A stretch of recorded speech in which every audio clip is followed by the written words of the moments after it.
देवेंद्र फडणवीस जर केंद्रात गेले तर चंद्रशेखर बावनकुळे मुख्यमंत्री होऊ शकतात, असं मोठं वक्तव्य खासदार संजय राऊतांनी केले. तसेच एकनाथ शिंदे पुन्हा कधीच मुख्यमंत्री होणार नाहीत, असंही राऊतांनी म्हटले.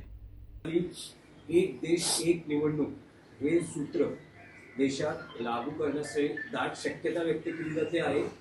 त्यासाठी स्थापन केलेल्या संसदीय समितीनं तसे संकेत दिले आहेत. ही समिती राज्य सरकार, घटनात्मक तज्ज्ञ, विविध मान्यवर यांच्याशी चर्चा करते.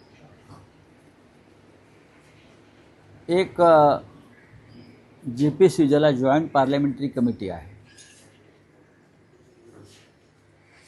एक देश एक निवडणूक, वन नेशन वन इलेक्शन या संदर्भात ती निर्माण केली आणि त्या कमिटीमध्ये भारतीय जनता पक्षाच्या लोकांचं बहुमत आहे, खासदार आहे. त्याच्यामुळे इतर पक्षाचे जे सदस्य आहेत त्यांनी कितीही वेगळी भूमिका मांडली की हे लोकशाही विरोधी आहे, संविधान विरोधी आहे,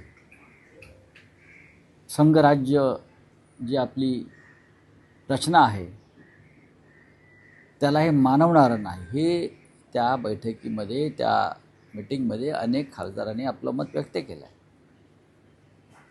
तरीही बहुमत पाशवी असल्यामुळे त्या कमिटीत BJPचं ते त्यांचा जो अजेंडा आहे तो रेटून न्यायचा प्रयत्न करत आहे. एक देश एक निवडणूक याची गरज नाही, हे आमचं मत आहे.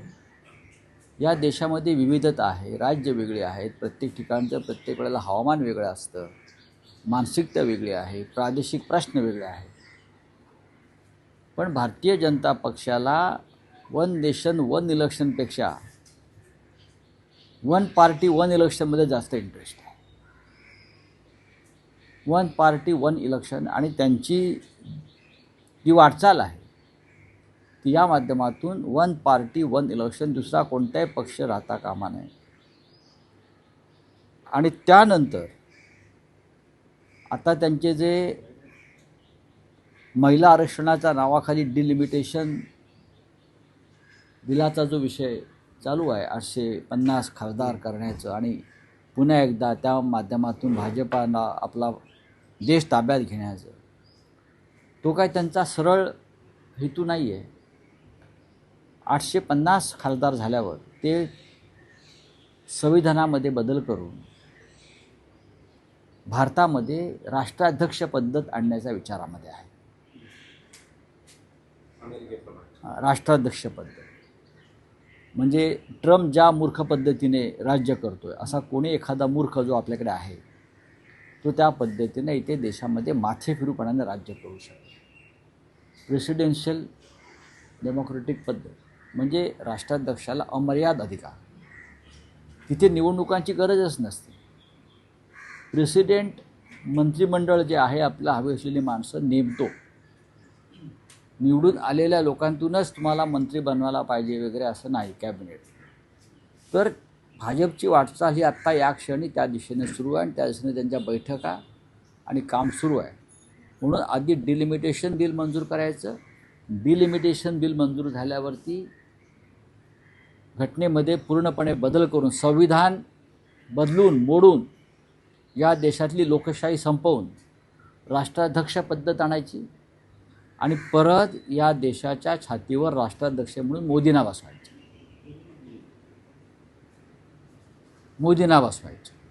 अशा पद्धतीची वाटचाल लोकशाही मोडण्याच्या दिशेनं सुरू आहे. त्याच्यामुळे ह्या सगळ्यात जे चाललं आहे काय वन नेशन वन इलेक्शन वगैरे वगैरे, हे सगळे वरवरचे बुडबुड आहे. पण आमचा विरोध आहे, आमचा विरोध आहे त्याला. या देशामध्ये परंपरेनं भारतीय घटनेनुसार जी पद्धत सुरू आलेली आहे, भारतीय संविधानानं जी दिशा लोकशाहीला दिलेली आहे, डॉक्टर आंबेडकर आणि त्यांच्या सहकाऱ्यांनी जो मार्ग आम्हाला दिलेला आहे तो मार्ग कोणालाही असा उखडून फेकता येणार नाही. या देशाच्या संविधानानुसारच या देशातली संसद, लोकशाही आणि निवडणुका होतील, ही आमची भूमिका आहे. रावसाहेब, पुढच्या आठवड्यात संसदेचं पावसाळी अधिवेशन सुरू होतं आहे. त्याआधी असं म्हटलं जातं आहे, एक जोरदार शक्यता व्यक्त केली जाते की केंद्रीय मंत्रिमंडळात फेरबदल होऊ शकतात, विस्तार होऊ शकतो आणि काही नावं चर्चेत येत आहेत. महाराष्ट्रातली ही काही नावं चर्चेत आहेत. तुम्हाला महाराष्ट्रातली नावं, किती नावं चर्चेत आहेत महाराष्ट्रात?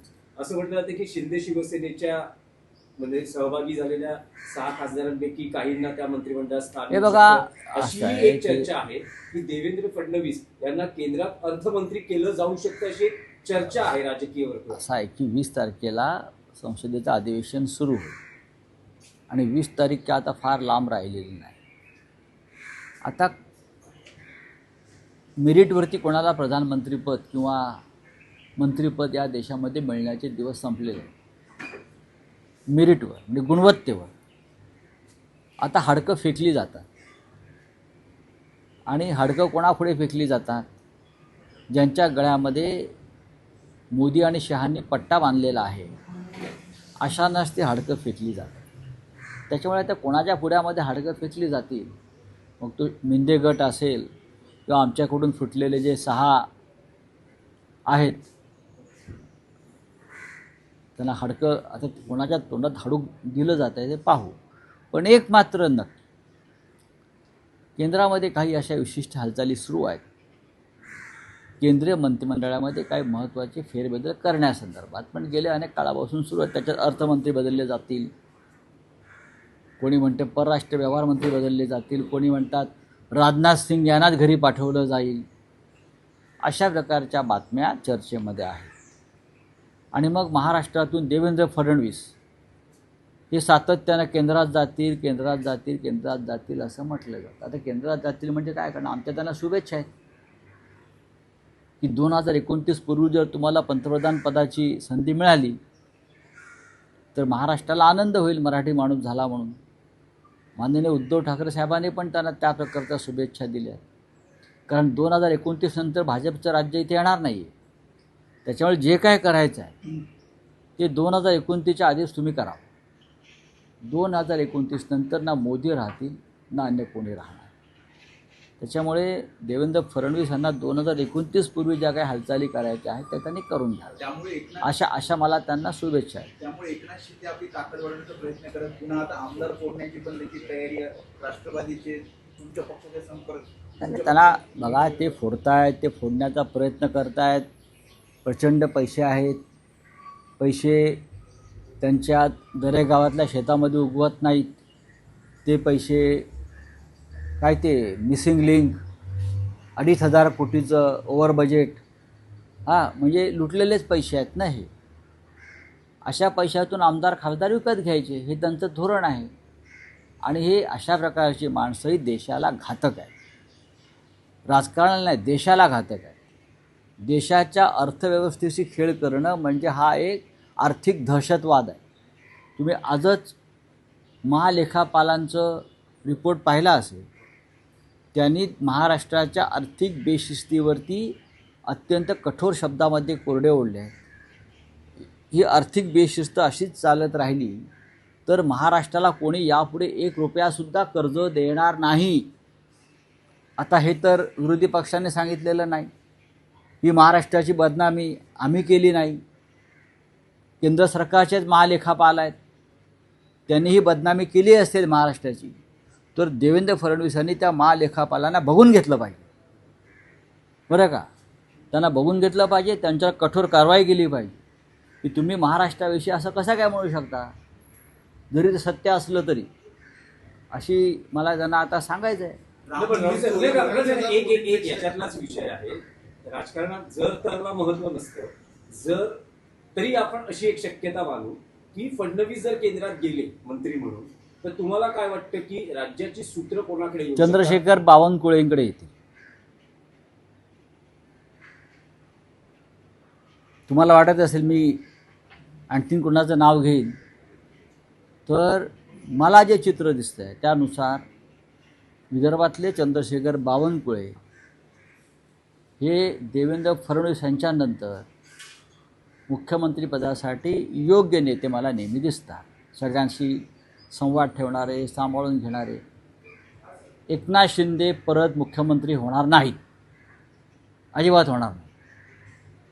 बरोबर आहे.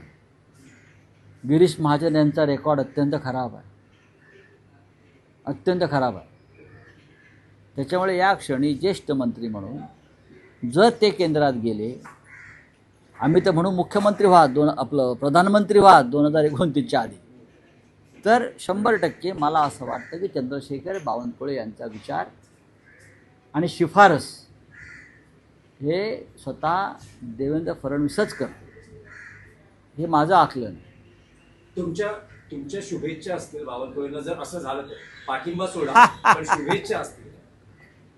बघा, राज्याच्या मुख्यमंत्रीपदी येणाऱ्या योग्य व्यक्तीला नेहमी शुभेच्छा दिला पाहिजे, जो राज्याचं हित पाहिल, जो राज्य योग्य दिशेने पुढे घेऊन जाईल आणि जो या राज्याचा स्वाभिमान टिकवेल, अशी कोणी व्यक्ती असेल तर त्याला शुभेच्छा देणं हे आमचं कर्तव्य आहे. असं काय त्यात चुकीचं काय आहे? मी तुम्हाला माझा अंदाज आणि माझं आकलन सांगितलं. त्यांच्या पक्षातले निर्णय घेणारे आम्ही नाही आहोत, पण असं घडू शकेल किंवा असं घडण्याची शक्यता आहे